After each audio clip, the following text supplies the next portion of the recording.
Glória a Deus. Pai do Senhor, meus irmãos, quantos estão alegres de estar na casa do Senhor nesta noite? Que bom, né? Bom estar na presença do Senhor nesta noite. Abra sua Bíblia comigo. Vamos estar de pé, fazermos leitura da palavra de Deus.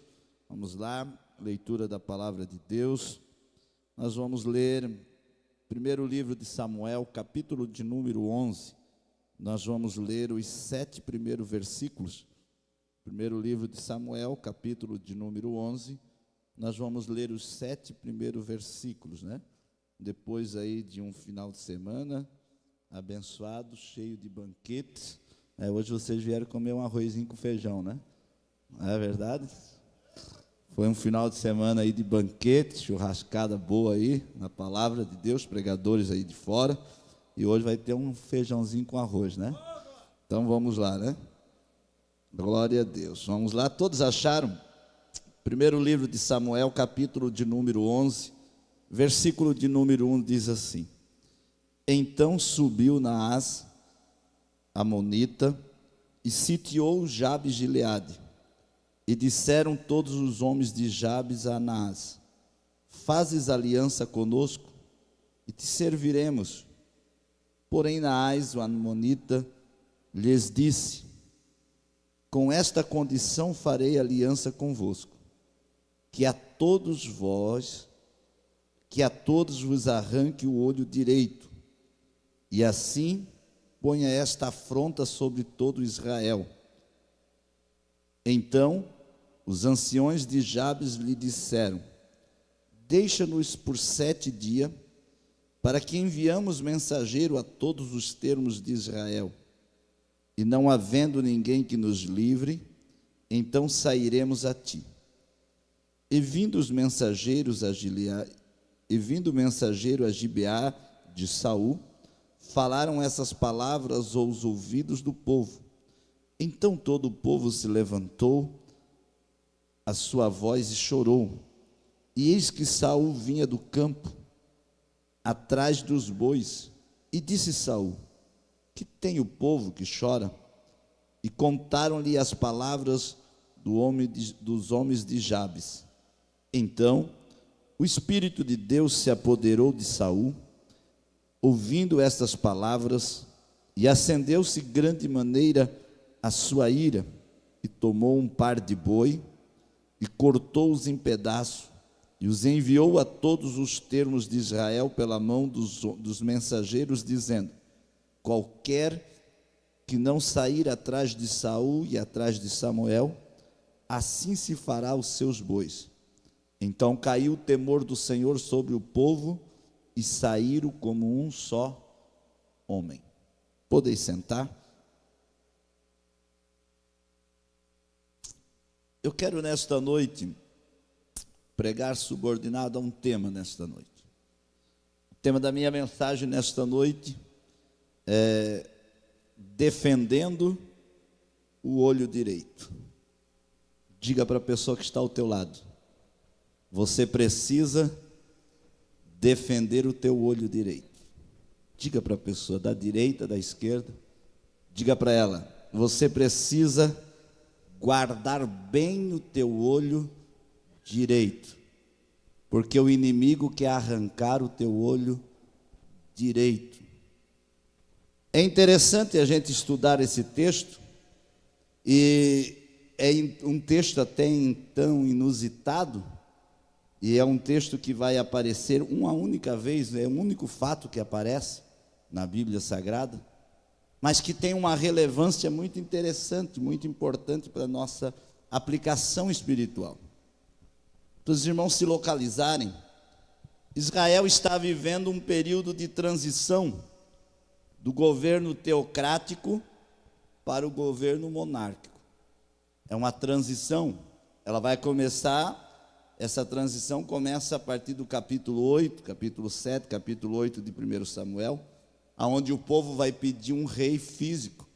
Até então, eles tinham um rei teocrático, um reino teocrático, onde o rei era Deus, não estava físico, mas estava presente em todo o tempo.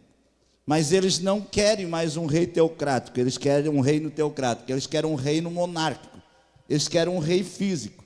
Um rei que sai na frente da batalha, que eles enxerguem, que eles tenham visão dele. Um rei que eles possam apresentar aos povos. E aí Deus permite. E aqui nesse período, capítulo 9, capítulo 10, capítulo 11. Capítulo 11 vai, a partir do capítulo 11, vai se estabelecer a monarquia.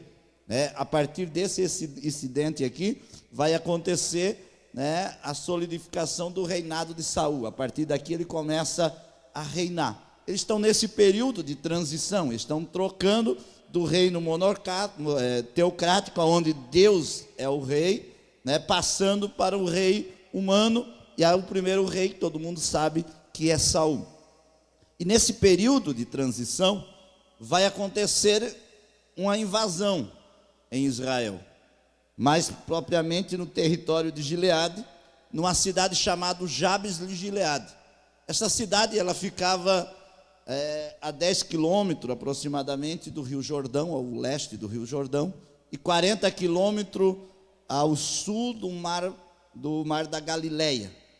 Era uma cidade, e Naás, o rei amonita, ele cerca a cidade de Jabes de Gileade, e ele vai dominar aquela cidade. E o texto vai dizer que os moradores de Jabes de Gileade, eles estão aqui sem vontade de guerrear, sem ânimo para guerrear, e eles mandam um mensageiro a Naás e tentam fazer um acordo com ele. Diz: olha, peça o que o senhor quiser, nós queremos ser servos de vocês, nós serviremos a vocês. E aí o rei Naás, que é um rei arrogante, orgulhoso, inimigo ferrenho de Israel, o nome de Naás significa serpente, ele é um tipo, um símbolo do inimigo nosso, de Satanás, porque Satanás é a antiga serpente, e o nome Naás já diz tudo, é serpente. E o interessante é que a gente já começa aprendendo aqui na introdução, a gente já começa aprendendo que não dá para a gente fazer acordo com o inimigo. Não dá para a gente fazer acordo com o inimigo, porque quando a gente tenta fazer acordo com o inimigo, ele sempre vai pedir além daquilo que a gente quer pagar. Não tem como, não tem acordo com o inimigo, não tem aliança com o inimigo. Jabes de Gileade não quiseram lutar, quiseram fazer um acordo com o inimigo, acharam que ia ser fácil fazer acordo com o inimigo, mas com o inimigo, irmão, não se faz acordo. Não dá para dar moleza para o inimigo, não dá para dar moleza para Satanás. Por quê? Porque ele sempre vai além daquilo que a gente quer pagar. Eu me lembrei de uma história agora, nem está no strip aqui, mas eu me lembrei de uma história de um irmão que teve um sonho, e que o diabo se apresentou para ele e disse: ei, dá uma parte da tua casa para mim. Aí o inimigo, ele no sonho, o irmão disse no sonho: não, na minha casa não. Ele disse: não, me dá a sala, me dá a cozinha, me dá o teu quarto. E ele foi empurrando Satanás para fora, foi indo. Quando ele chegou na porta para fechar a porta, no sonho, o inimigo olhou e disse: me dá aquele prego. E o prego ficava na sala.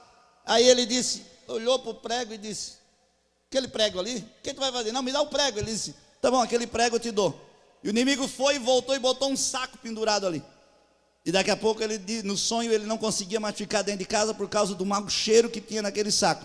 E aí ele acordou e despertou e disse: Deus me fez entender que eu não posso dar nenhum prego para Satanás. Então nós não podemos abrir brecha nenhuma, não existe acordo com o inimigo, não existem negociações com Satanás. Diante do nosso inimigo é resistência.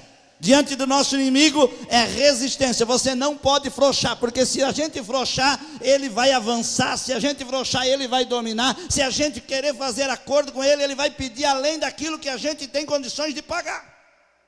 E o texto vai dizer que Jabes de Gileade vai fazer acordo.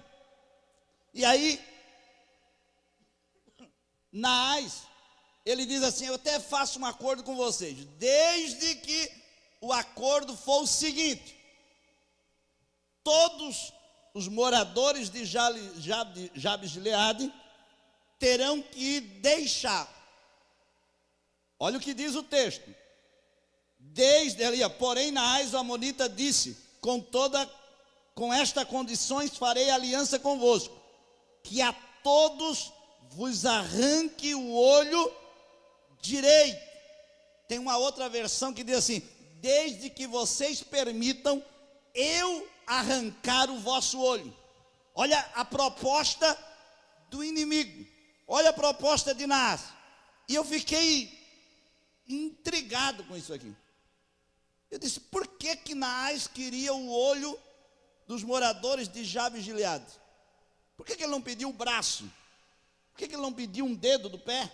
Porque a mutilação de guerra é comum, né? Era comum no mundo antigo. Se você ler lá em Juízes, capítulo de número 1, versículo de número 5 a 7, que é uma outra mensagem que a gente pode até pregar outro dia, mas lá tem o nome de um rei chamado Adoni-Bezeque, que tinha 70 reis debaixo da mesa dele, tentando ajuntar migalhas que não tinham nem os polegares da mão direita, nem os polegares do pé direito. E Adoni-Bezeque dizia: eu tinha 70 reis que comiam, que ajuntavam migalha. Agora pense, já não era pão, era migalha. Ainda não tendo o polegar da mão direita, como é que eles iam ajuntar? Que dificuldade que não era, né? Para juntar alguma coisa, se você não tem o polegar da mão direita, você perde a força de agarrar, de firmar. Então a mutilação era normal, mas não vou falar de Adoni-Bezeque, outro dia eu prego sobre isso. Agora vamos pensar um pouquinho aqui. Por que Naás queria o olho direito? Por que ele não pediu o olho esquerdo?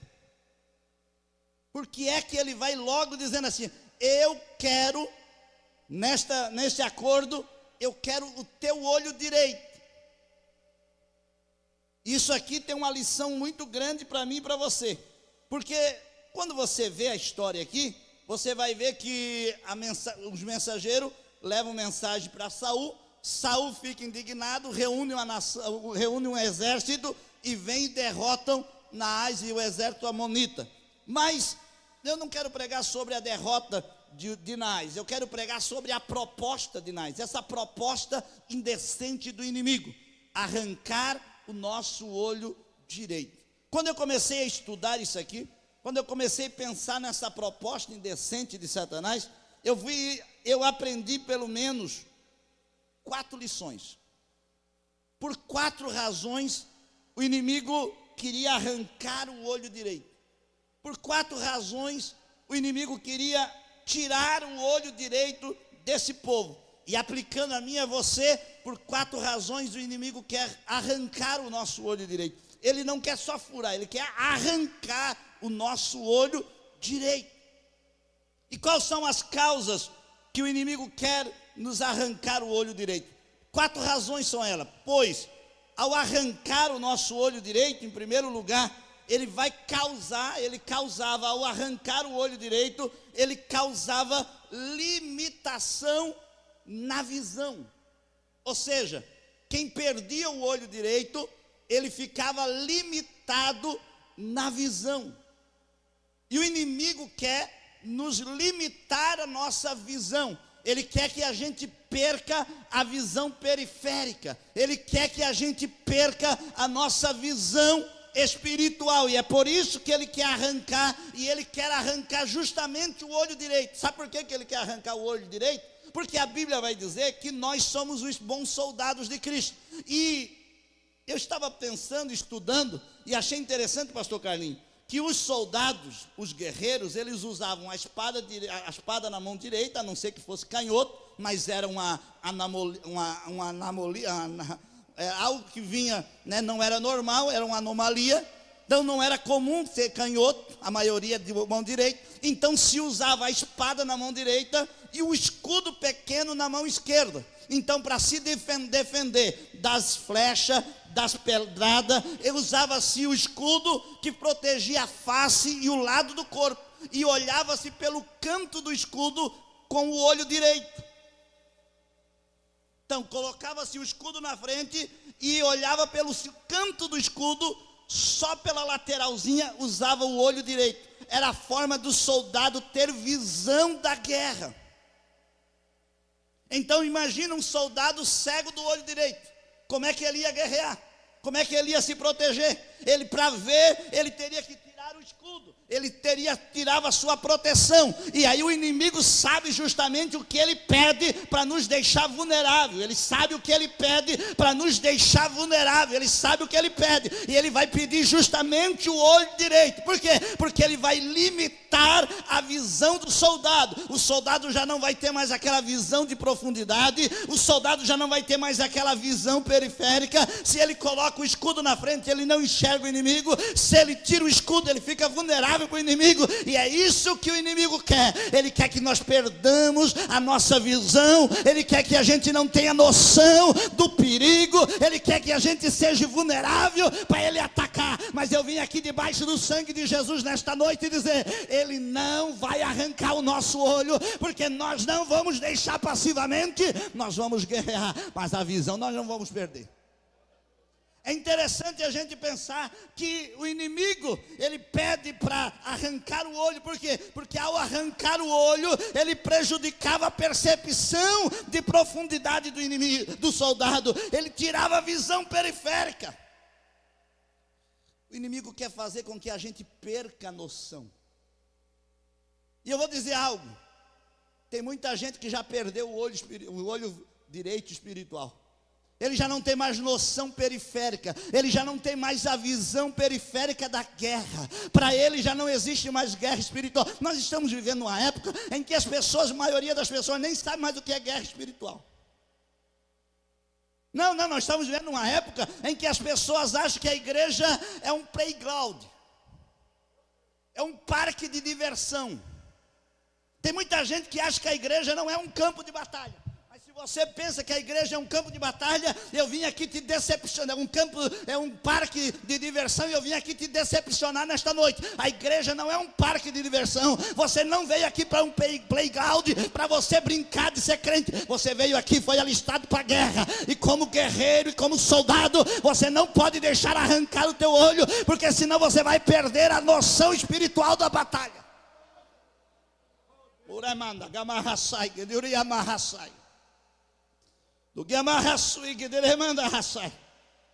Sabe qual é? Existem 3 grandes coisas que o inimigo quer fazer com que a gente perca na igreja, com relação à batalha espiritual. Primeiro, a gente perca a noção da batalha.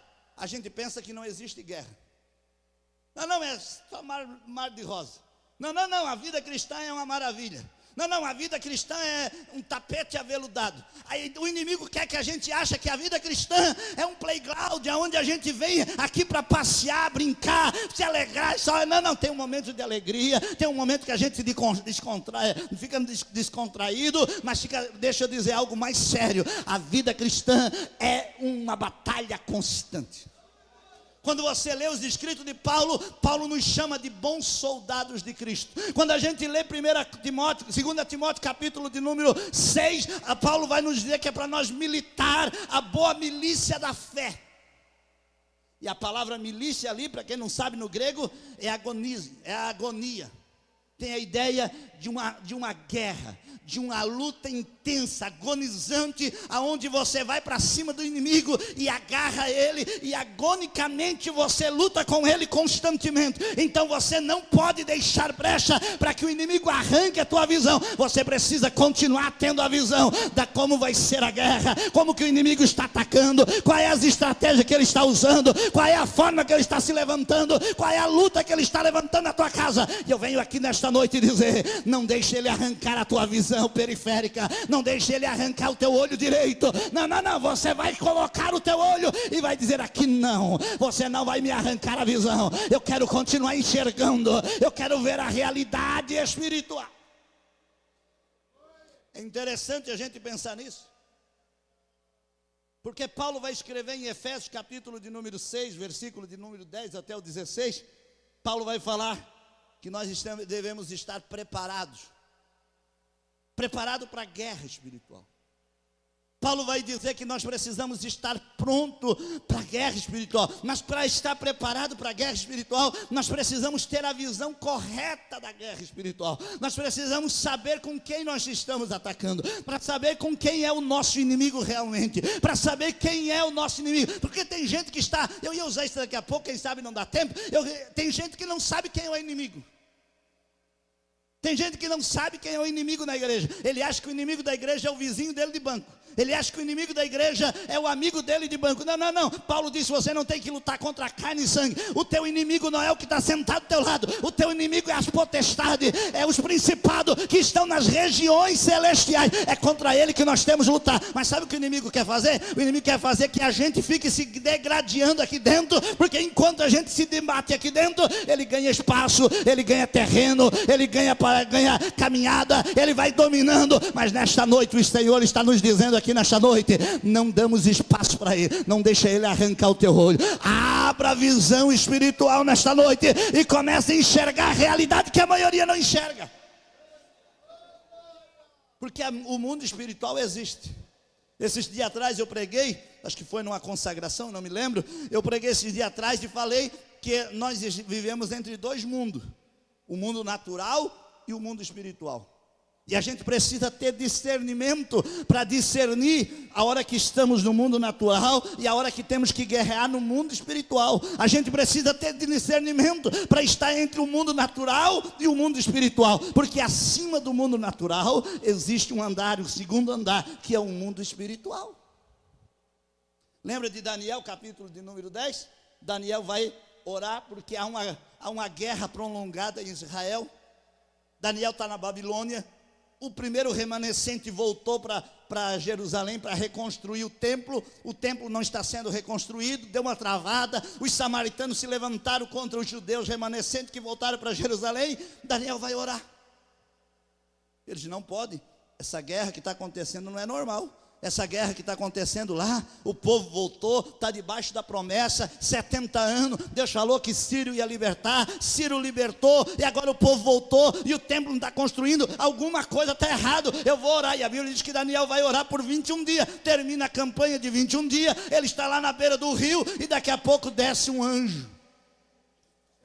O anjo do Senhor desce e aí começa a explicar, capítulo de número 10, versículo de número 12. Ele diz assim: não temas, homem muito desejado, desde o primeiro dia que aplicaste o teu coração a orar e a buscar e a entender isto, as tuas orações foram ouvidas e eu desci por tua causa. Foram 21 dias de oração, mas 3 dias que ele estava ali na beira do rio, ele já estava ali há 24 dias aproximadamente, e ele diz: desde o primeiro dia a tua oração foi ouvida, e eu desci por causa da tua casa, por causa das tuas orações eu vim. Só que tem uma coisa, no meio do caminho apareceu o príncipe da Pérsia e começou a guerrear comigo, bloqueando o caminho, e eu fiquei lá guerreando com ele. Tu orava aqui e eu guerreava lá, e até que preciso mandar um outro anjo, o arcanjo Miguel, chegar lá para não me ajudar. Ele está lá guerreando e eu escapei para te trazer a resposta. É uma coisa, eu vou acabar de entregar a tua mensagem e vou para lá voltar a guerrear, porque o rei, o príncipe da Pérsia não alivia. Que príncipe era esse? Demônios territoriais, demônios que guerreavam nas regiões celestiais, que não queria que a obra de Deus se realizasse em Jerusalém. Então a região espiritual, o mundo espiritual estava guerreando para que a resposta não chegasse a Daniel, para que Daniel não entendesse que aquela guerra não era simplesmente uma guerra natural, mas existia influência espiritual. Você já sentiu isso? Você já viu que tem coisa lá na tua casa que acontece que você diz: opa, não é natural não. É preciso ter discernimento, é preciso entender, é preciso ter olho direito aberto, é preciso entender para ter noção da guerra que a gente está vivendo. É preciso a gente ter noção, e aí o inimigo quer justamente fazer isso, porque se ele arrancar o nosso olho direito, a gente vai perder a percepção de que estamos realmente numa guerra. E nesta noite eu te convido: defenda o teu olho, não abra mão do teu olho, aumenta a tua visão. Se for preciso, compra colírio. Jesus disse para a igreja, dizia: eu te aconselho que compre colírio para que coloque no teu olho, para que enxergue melhor.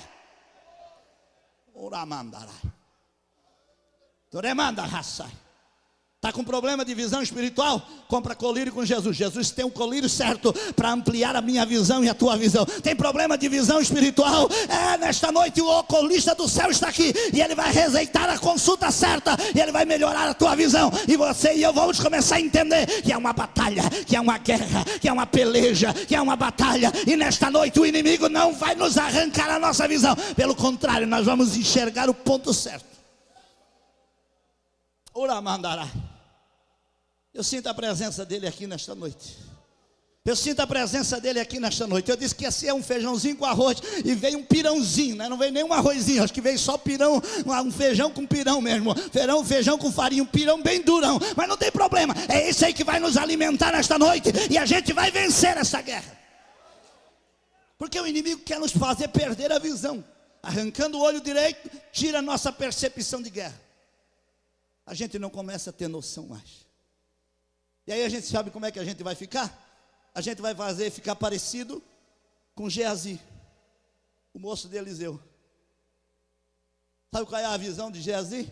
Capítulo 6, ou melhor, o moço de Eliseu, não tem um nome ali. O moço de Eliseu, capítulo 6, Eliseu está um determinado dia na cidade de Dotã. E o moço se levanta de manhã cedo, capítulo 6. O moço se levanta de manhã cedo, vai dar uma volta na cidade. Em vez de orar, vai passear na cidade de manhã cedo. E ele volta apavorado. Pega o Geazi e bate. Meu senhor, meu senhor, meu senhor. O senhor não sabe o que está acontecendo. O que está acontecendo, Geazi? Está feio, estamos lascados. O que estão? Está feio. Cercaram, a Síria cercou. Os soldados da Síria cercaram o doutor. Então, negócio. Estão lá procurando a nossa casa. Estão lá procurando pelo senhor. Eles vêm atrás de Eliseu e estamos feios. Aí Eliseu olhou para Geazi e disse: te acalma. Para o moço disse assim: te acalma. Mais são os que estão conosco do que estão com ele.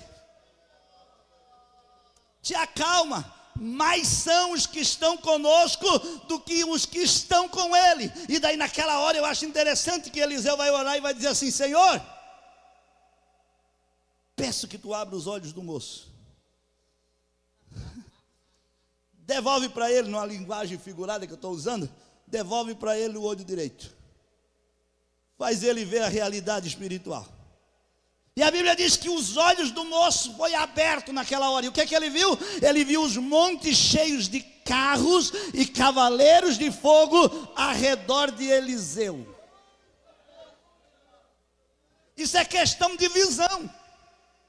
Se a gente é o moço de Eliseu, a gente só vê o natural. Mas se a gente é Eliseu, a gente vê o mundo espiritual. A gente enxerga o natural, mas enxerga o mundo espiritual também. O moço só viu o natural porque não tinha visão espiritual. Mas quando Deus abriu os olhos, e é aqui que está o segredo.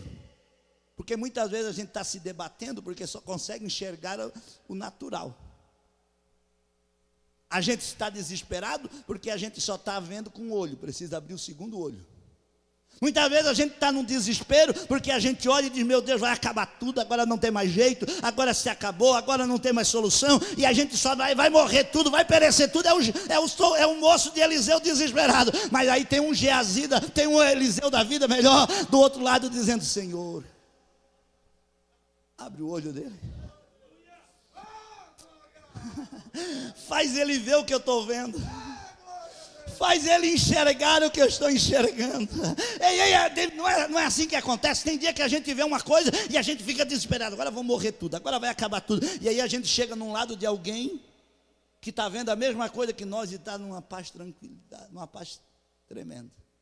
Que a gente fica até ruim capaz dele. Que a gente fica até incomodado com ele. Mas como que tu pode ser desse jeito? Ele disse: porque tu não está vendo o que eu estou vendo.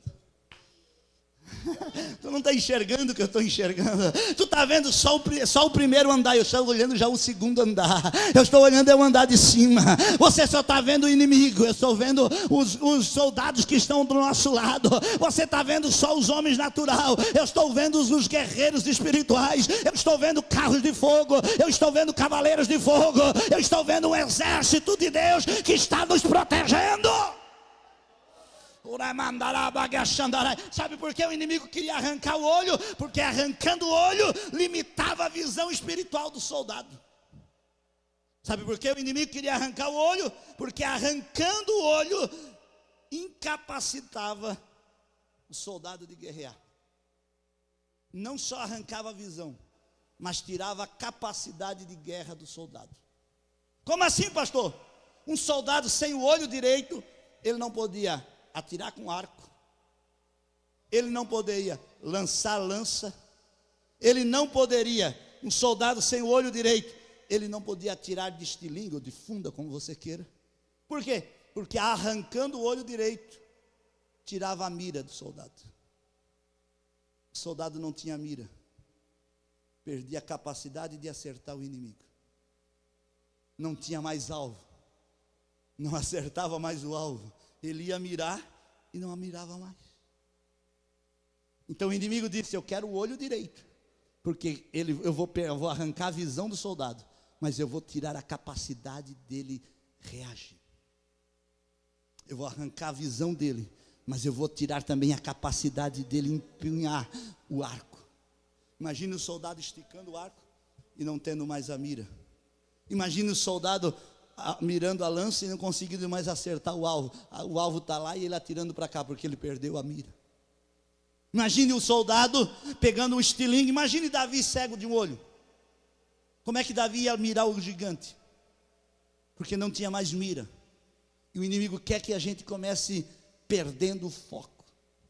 Ele não quer só arrancar a nossa visão, ele quer também fazer com que a gente perca o foco, fazer com que a gente perca o alvo. Ele quer fazer com que a gente não saiba mais quem é amigo.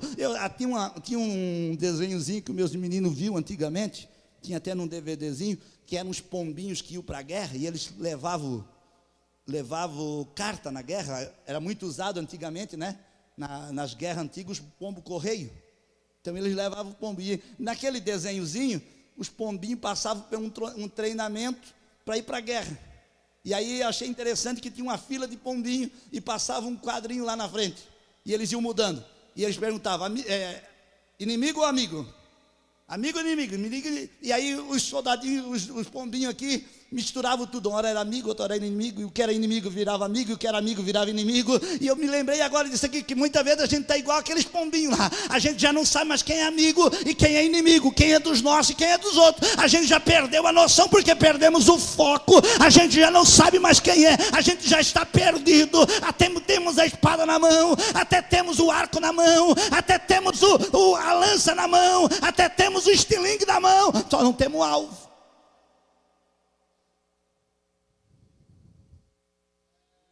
Já não temos mais a mira, já não acertamos mais o inimigo que é para acertar, já não estamos mais lutando como é para lutar. Mas nesta noite Deus está querendo que nós resgatemos de volta a nossa noção de profundidade. Deus quer que nós nesta noite resgatamos de volta a nossa mira espiritual.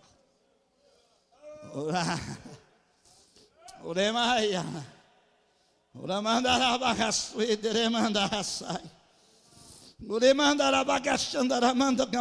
Eu sinto a presença dele aqui nesta noite. Feche os seus olhos, comece a orar para Deus nesta hora. Diga: Deus, me dá mira de novo. Comece a orar para Deus e diga: Deus, me faz eu conseguir mirar o inimigo certo. Não deixe eu confundir as coisas, não deixe eu perder a noção nesta noite. Diga: Deus, eu quero voltar a ter a mira certa, o alvo certo. Eu não quero militar, eu não quero guerrear a guerra errada, eu não quero guerrear a peleja errada, eu não quero ir contra o alvo errado, eu quero guerrear a guerra certa. Me dá direção, me dá alvo, me dá alvo, me dá alvo.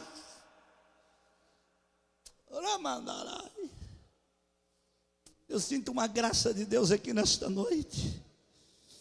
Ai, Espírito de Deus nesta noite quer nos devolver a mira espiritual. Espírito de Deus nesta noite quer nos devolver o alvo espiritual nesta noite. O inimigo quer arrancar isso, mas não vai arrancar não. Sabe o que eu acho interessante? É que Paulo vai dizer em 2 Coríntios, capítulo de número 10, versículo de número 4 a 6, que Paulo vai dizer que nós precisamos lutar com armas certas, nas guerras certas. Ele diz que a gente não pode usar armas natural na guerra espiritual. E não pode usar arma espiritual na guerra material. Tem coisas que é luta natural. A gente tem que passar. É daqui da terra. A gente tem que enfrentar, não tem como fugir. Eu até comecei a dizer, acabei esquecendo, o inimigo quer fazer a gente perder noção de 3 coisas, né, com relação à guerra. Primeiro, o inimigo quer fazer com que a gente entenda que não existe guerra, que daí ele não é atacado. Agora, existe uma segunda coisa que o inimigo quer fazer, é fazer com que a gente subestime o inimigo, achar que ele é um gatinho. Porque tem gente que acha que o inimigo é um gatinho manhoso, né, e vive alisando o inimigo. Não, a gente não pode subestimar o ataque do inimigo. Se a gente estudar a guerra espiritual, a gente vai ver que no mundo espiritual, o diabo é muito mais organizado do que nós pensamos. Porque ele trabalha numa orquestração organizada. Ele tem estratégia, eles têm estratagemas, que são as estratégias de guerra. Ele tem os soldados organizados. Por exemplo, Satanás não é onipresente. E como é que ele ataca todo mundo? Como é que ele me tenta e tenta você e tenta outro? Por quê? Porque chama-se a organização do inimigo. Ele não pode estar em todo lugar como Deus está, mas ele pode colocar um inimigo, um demônio perto de cada um de nós para nos tentar. Então é a organização do mal. Ele não pode ele mesmo vir tentar eu e tentar você e tentar o outro, mas ele tem os seus agentes malignos que estão ao nosso derredor, caminhando conosco, lutando, tentando nos derrubar 24 horas por dia. Isso é a orquestração do maligno. Então a gente precisa ter noção que o inimigo, nós não podemos subestimar ele.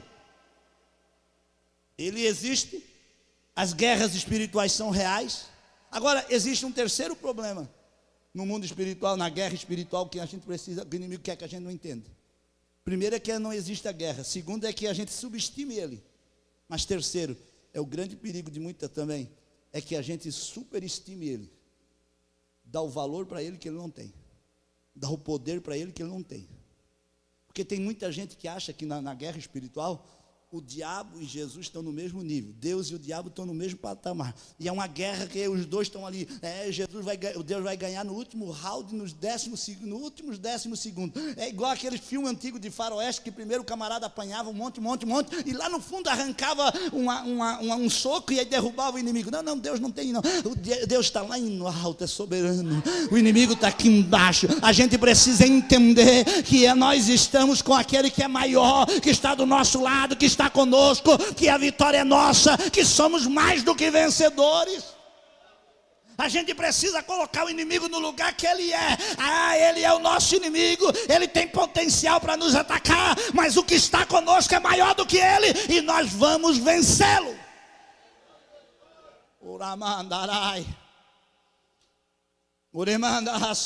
E Paulo vai nos dizer assim: na batalha espiritual, usa as armas espirituais. Use as armas espirituais. Agora deixa eu dizer um negócio para você. Como é que a gente vai acertar o alvo espiritual com armas erradas? Como é que a gente vai acertar o inimigo com arma errada? Não vamos ter. E como é que a gente conquista armas espirituais? Usando as ferramentas espirituais, que é oração, que é jejum, que é consagração, leitura da palavra. Quando a gente começa a pegar essas ferramentas, a gente começa a conseguir ver a visão do mundo espiritual. O inimigo não nos arranca o olho, o inimigo não consegue tirar o nosso alvo. Nós começamos a ter mira. Por quê? Porque na oração a gente começa a guerrear no mundo espiritual. Alguém disse que o andar de cima a gente só se alcança de joelho. A gente não consegue alcançar o andar de cima de pé. Alguém disse que para a gente alcançar o andar de cima, que é o mundo espiritual, tem que ser de joelho. É na oração que a gente consegue entrar no mundo espiritual. É na oração, no jejum, na consagração, na leitura da palavra, que a gente consegue alcançar o segundo andar, a gente consegue guerrear, a gente consegue pelejar, a gente consegue lutar, a gente consegue neutralizar as setas do diabo, a gente consegue vencer o inimigo, a gente consegue alcançar o alvo. Sabe por quê? Porque o mundo espiritual, as batalhas espirituais, a gente vence na oração, a gente vence no jejum, a gente vence através da palavra, e Deus vai nos dando estratégia, vai nos dando arma, a gente vai tendo o foco certo, a visão certa, e a vitória de Deus chega para a nossa vida. Mas deixa eu continuar para nós encerrar. Primeira causa que o inimigo quer arrancar o nosso olho direito, porque a gente fica limitado na visão. A segunda causa que o inimigo quer arrancar o nosso olho direito, é porque ele nos incapacita de guerrear. A gente perde a capacidade de mira. Agora, a terceira razão por que o inimigo quer arrancar o nosso olho direito, é porque ele consegue nos tornar dependentes permanentes dele. Observe que Naás, a estratégia de Naás é: eu arranco o olho direito de vocês, e vocês se tornam escravo meu. Olha o que ele disse: para vocês se tornar meu escravo, eu preciso arrancar o olho direito de vocês, porque arrancando o olho direito de vocês, vocês serão dependentes meu. Ou seja, uma pessoa que é arrancada o olho direito dele, ele não serve mais para a guerra, ele só vai servir para serviços braçais, vai ser um servo, vai ficar dependente totalmente daquele senhor. Ele não vai ter mais capacidade de rebelião, ele já não vai mais se rebeliar. Por quê? Porque ele sabe que ele é um homem impotente, ele sabe que ele é um homem incapaz, ele sabe que é um homem incapacitado. Ele já, por exemplo, ele vai estar debaixo do domínio de Naás, aqui literalmente, ele estaria debaixo do domínio de Naás, e ninguém teria coragem de dizer: ei, vamos fazer um motim? Vamos se rebelar contra esse rei aí que está nos oprimindo? Não ia acontecer mais. Por quê? Porque todos eram iguais, tinham o olho arrancado. Se alguém diz assim: vamos se rebelar, eles: como? Nós não conseguimos enxergar direito o inimigo? Como nós não conseguimos acertar mais ninguém? Como o nosso fim é viver aqui dependente dele, comendo as migalhas dele, dependendo da mão dele, sendo sustentado por ele, sendo oprimido por ele. E é isso que o inimigo quer. E muitas vezes, ele quer que nos consiga arrancar o nosso olho, para que a gente viva dependente dele, oprimidos por ele, prisioneiros dele, sendo escravos dele. Mas eu venho aqui debaixo do sangue de Jesus, para cá não, Satanás, para aqui não, Satanás, tu não vai nos oprimir, tu não vai nos prender, tu não vai nos subjugar. Nós vamos se levantar e alçar a nossa bandeira. O estandarte da vitória está de pé aqui nesta noite, e nós vamos guerrear. Não aceitamos subjugação, não aceitamos domínio, não aceitamos, não. O território não é de Satanás, o território não é dominado pelo inimigo, o território é do Senhor. A nossa casa é do Senhor, a nossa família é do Senhor, os nossos filhos é do Senhor, a nossa igreja é do Senhor, a nossa cidade vai ser do Senhor.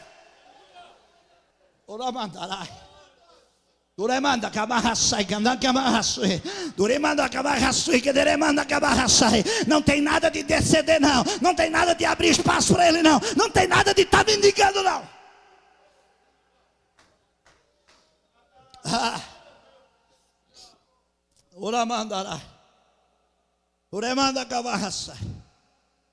Não, pastor, eu até quero servir a Deus, mas não consigo. Eu sou prisioneiro de Satanás. Eu não consigo me libertar. Eu sou sempre prisioneiro. É hereditário, é uma maldição. Eu não consigo me libertar. Não, você consegue sim. Tem um general aqui que é mais forte, tem um mais valente aqui, tem um mais valente do que o valente aqui nesta noite. Se o valente dominou a casa, vai chegar o mais valente, vai amarrar o valente, vai botar o valente para fora e vai te dar liberdade nesta noite. Uremanda cabarraçai, canderamanda cabarraçui, canderamanda cabagachanda camarraçai. Uribagachanda cabadarabagachanda. Não, pastor, alguém falou que eu estou com maldição. E não tem jeito sim. O sangue de Jesus tem jeito. O poder do nome de Jesus tem jeito. Tem jeito sim nesta noite. Não tem jeito para quem já morreu, mas para quem está vivo tem jeito sim. A guerra não foi perdida. Não foi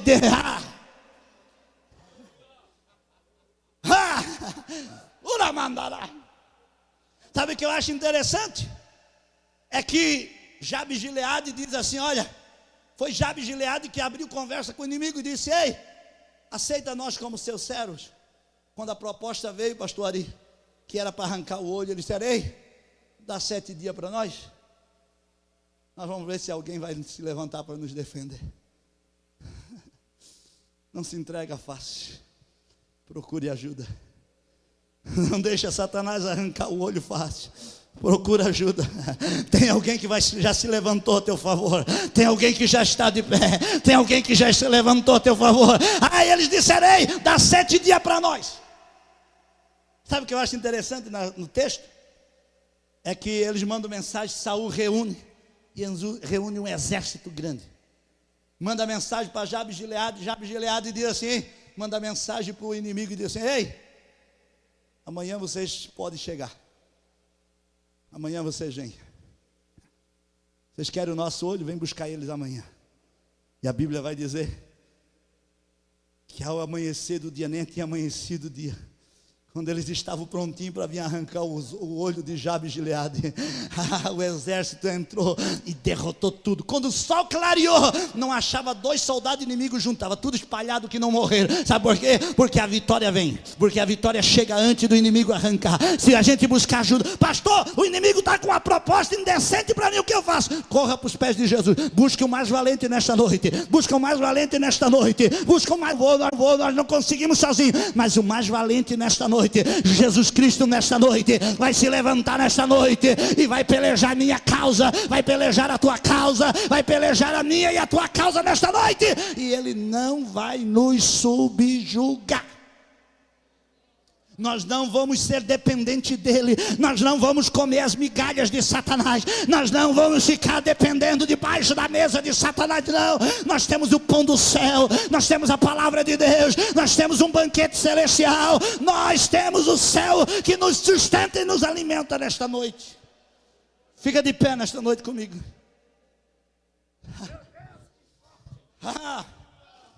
Oremandarai. Uremandura magachandarai. Eu sinto Ele aqui na casa. Eu sinto Ele aqui na casa nesta noite.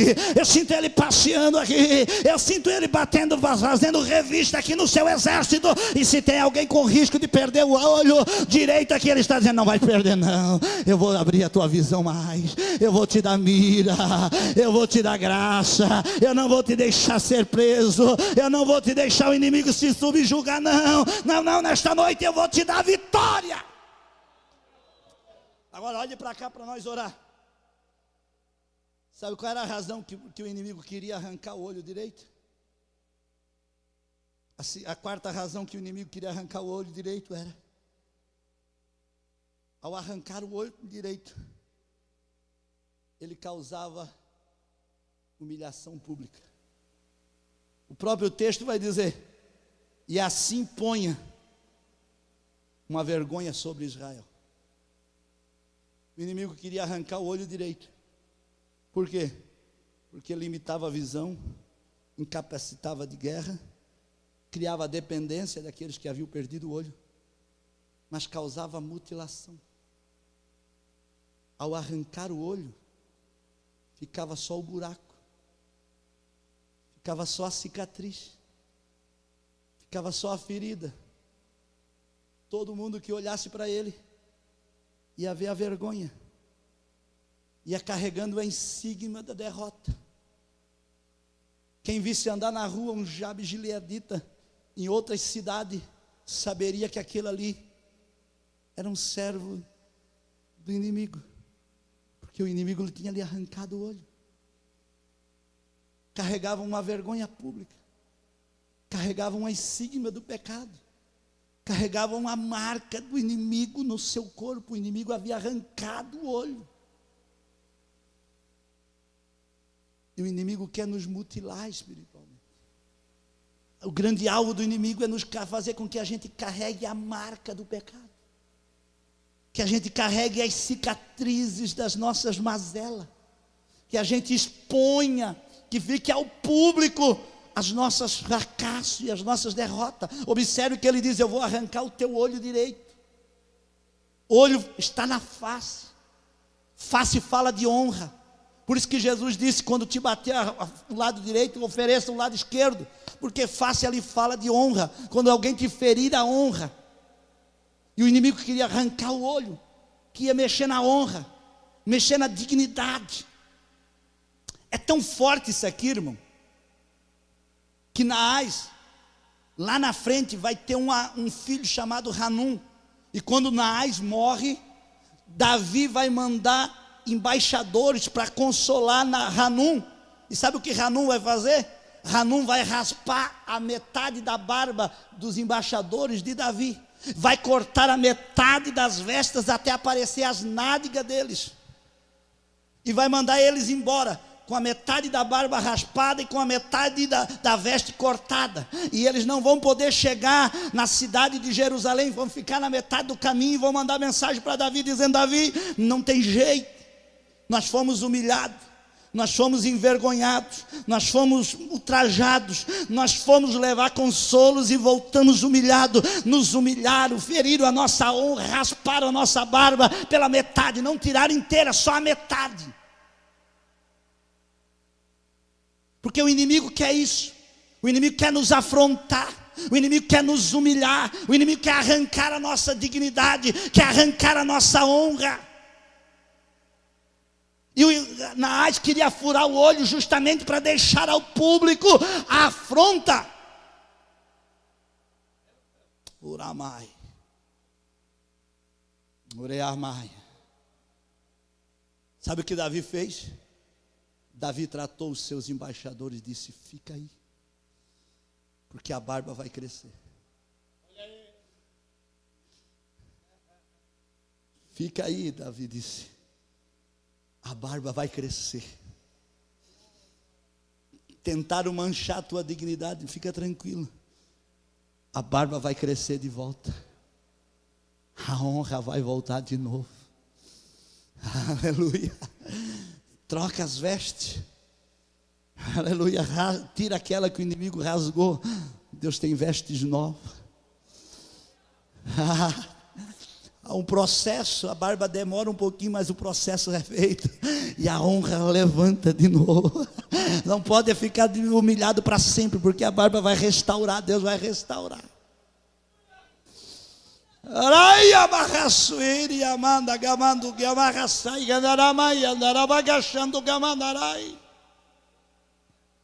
Eu sinto uma glória de Deus aqui nesta noite.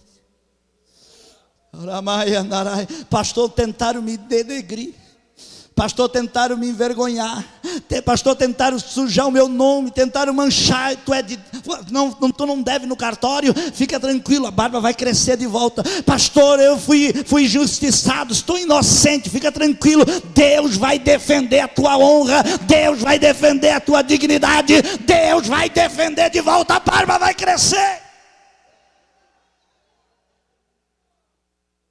Ei, quando pegaram Sansão, quando Sansão pecou, sabe o que é que eles fizeram? A primeira coisa que os filisteus fizeram não foi furar o olho, não foi botar ele como escravo rodando, como animal fazendo moinha. Não, sabe o que é que foi? Sabe o que foi a primeira coisa que os filisteus fizeram em Sansão? Quem lembra? Quem lembra?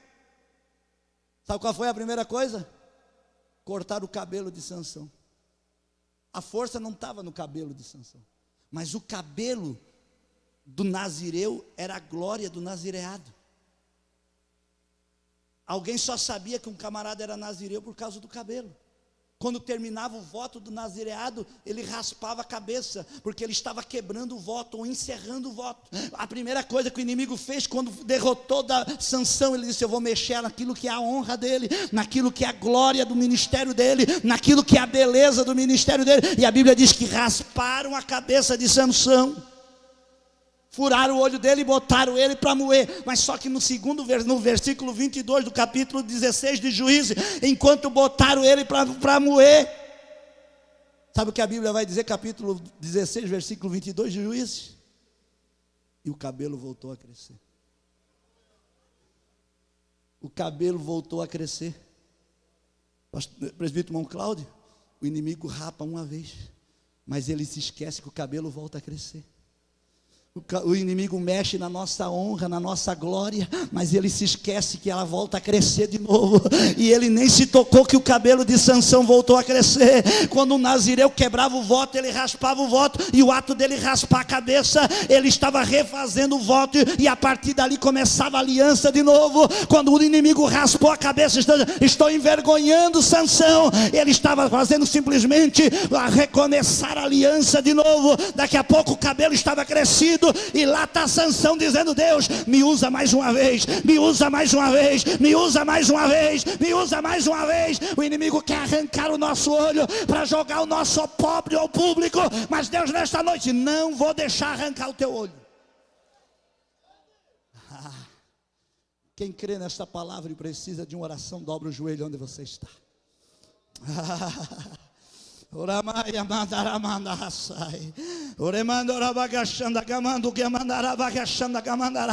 Eu sinto a presença do Jeová aqui nesta noite. Eu sinto a presença de Jesus aqui nesta noite.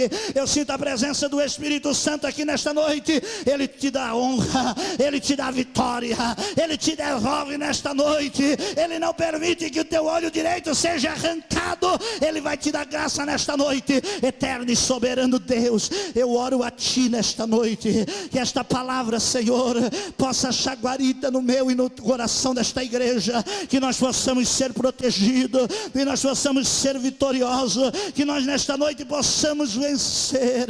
Levanta-nos, Senhor, dá-nos graça, Senhor, não faz nós perder o olho direito, faz nós termos visão da obra, faz nós termos visão da guerra, faz, Senhor, nós entender, termos visões espirituais, ter discernimento da batalha, ter mira, Senhor, não deixa nós perder o alvo, não deixa nós se confundir com nossos inimigos, mas nós tenhamos o inimigo definido, para a gente vencer as pelejas da vida. Espírito Santo de Deus, não permita que o inimigo subjugue nenhum de nós. Nós queremos viver na dependência Tua, nós queremos ser sustentados por Ti, e não aceitamos a afronta de Satanás, não aceitamos a insígnia da derrota, do fracasso. Senhor, cobre-nos, levanta-nos com Tua graça, somos pecadores, necessitados, restaura. Senhor, nesta noite, dá-nos a Tua graça em nome de Jesus. Fica de pé.